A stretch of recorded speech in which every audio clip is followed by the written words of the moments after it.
मुंबईत stand up comedian Kunal कामराचं Eknath शिंदेंविरोधात गाणं, खारमधील स्टुडिओची शिवसैनिकांकडून तोडफोड, उत्तरादाखल घटनेची प्रत हाती घेत कामराची नवी इन्स्टा पोस्ट.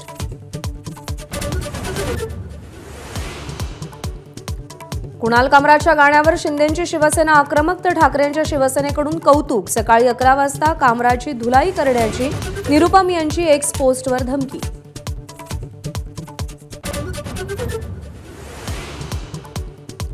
कुणाल कामराच्या गाण्यानंतर खारच्या स्टुडिओची तोडफोड करणाऱ्या कुणाल, सरमळकर, राहुल कनाल यांच्यासह 50 जणांवर गुन्हे.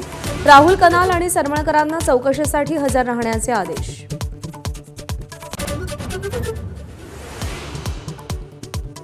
अर्थसंकल्पीय अधिवेशनाचा शेवटचा आठवडा आजपासून. सत्ताधारी आणि विरोधकांच्या 293 प्रस्तावावर चर्चा बाकी, तर विरोधी पक्षनेते पदाबाबत अधिवेशनाचा अजूनही काहीच हालचाल नाही.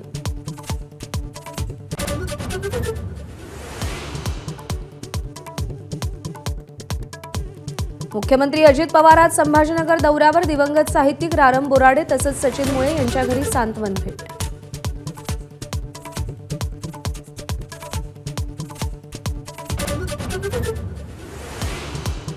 नागपूरच्या दंगलग्रस्त भागामध्ये संचारबंदी उठवल्यावर नागपूरकरांची पहिली सकाळ उत्साहात. दुकानं, शाळा गजबजल्या. ज्येष्ठांची मॉर्निंग वॉकला पसंती.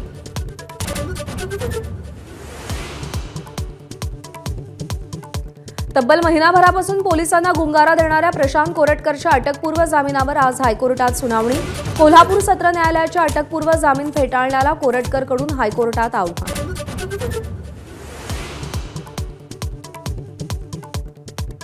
नांदेडचे माजी खासदार भास्करराव पाटील खतगावकरांचा अजित पवारांच्या राष्ट्रवादीत प्रवेश.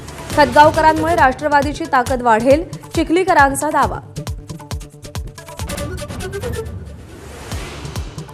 रायगडावरील छत्रपती शिवाजी महाराजांच्या समाधीच्या बाजूची वाघ्या कुत्र्याची समाधी तातडीनं हटवण्याची संभाजीराजे छत्रपतींची मागणी.